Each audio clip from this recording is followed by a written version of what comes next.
पिंजड़े में मुर्गों की भरमार और ठेले पर ठूंसे बल्ले। लोगों ने बताया कि हम मेरठ के यमुना नगर आ गए हैं। कोई खिलाड़ी तो होगा जो बैल और बल्ला के अन्योन्याश्रय संबंध पर निबंध लिख सके। हर किसी का पैंट का साइज अलग होता है, पैंट की फिट अलग होती है, ऐसे हर क्रिकेटर का बैट अलग होता है। अच्छा। और हर क्रिकेटर ये चाहता है कि उसके हिसाब से बैट बने, उसकी एक स्पेसिफिकेशन है। तो जैसे companies like Reebok, Naik, Adidas, इनके लिए हम बैट बनाते हैं। तभी हम उनका आपको कह नहीं सकते ना कि जी वो प्लेयर हमारे बैट से खेलते हैं।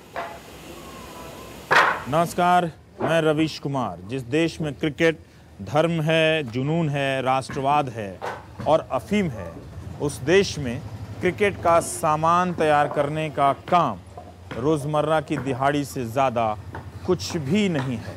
टेलीविज़न सेट या स्टेडियम में क्रिकेट एक फिनिश्ड प्रोडक्ट के रूप में नज़र आता है, लेकिन जहां कच्चे माल के रूप में है वहां का माहौल कहें तो नीरस और उबाऊ नज़र आता है। ना टेलीविज़न सेट है, ना रेडियो, ना स्कोर का शोर है, ना तालियों की गड़गड़ाहट। बस एक टारगेट है, दिन भर में ऐसे 100 बल्ले बनाएंगे तो 200 या 250 रुपए की मजदूरी मिलेगी। आरा मशीन पर पॉपुलर के लट्ठे को चीरकर चौकोर बना दिया जाता है। उसके बाद यहाँ इसे महीने 2 महीने तक सूखने के लिए छोड़ दिया जाता है। 2 महीने तक ये ऐसे ही पड़ा रहेगा, फिर इसकी छिलाई करके फिर उसको फिक्स करेंगे आप। सख्ती आ जाने के बाद फेविकोल से बल्ले में हैंडल फिट कर दी जाती है। बैट का एक आदिम रूप दिखने लगता है। यहीं के बाद से इसे ड्रेसिंग रूम की तरफ ले जाने की प्रक्रिया शुरू होती है। ये चीन से आई रंदा मशीन है। 2000 की इस मशीन से दिन में 40 की जगह 80 से 100 बल्ले की छिलाई हो जाती है। ये चाइना से है ना? इस तरह से जो हिंदुस्तान की अपनी पुरानी टेक्नोलॉजी है, ये है रंदा, है ना?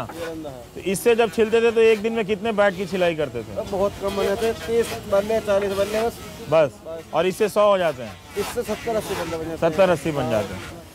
कारीगरों ने बताया कि मशीन ज्यादा काम तो कर देती है, मगर वो काम नहीं कर पाती जो हाथ के रंदे से होता है। बल्ले की सतह की चिकनाई में फर्क रह जाता है। हाथ वाले में ये सब नहीं है, एकदम प्लेन है। मशीन वाले में ये देखिए दाने दाने दाने दाने दाने पड़े हुए हैं, लेकिन हाथ से ये सब खत्म हो जाता है।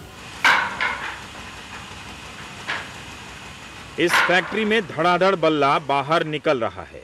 बताया कि यह मशीन मेरठ की देन है। इस पर ज्यादा बल्लों की छिलाई होती है। यहाँ आप जिन बल्लों को बनता देख रहे हैं वो दरअसल सस्ते किस्म के बल्ले हैं। बाजार में 100 से 300 रुपए तक में मिलते हैं। इनकी मांग तब और बढ़ जाती है जब इंडिया जीत जाता है।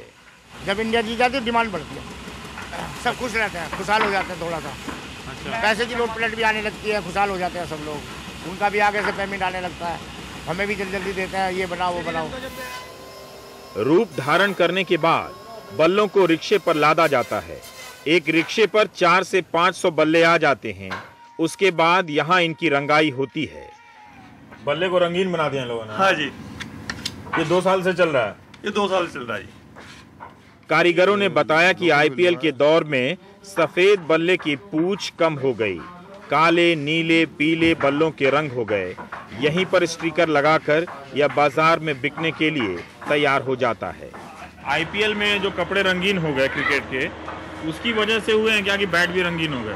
नहीं मांगते हैं ये तो ऐसा नहीं, ये टेनिस बॉल से भी ज्यादातर खेला जाता है। बल्ले की जुबान तो नहीं होती, मगर बनाने वालों की तो होती है।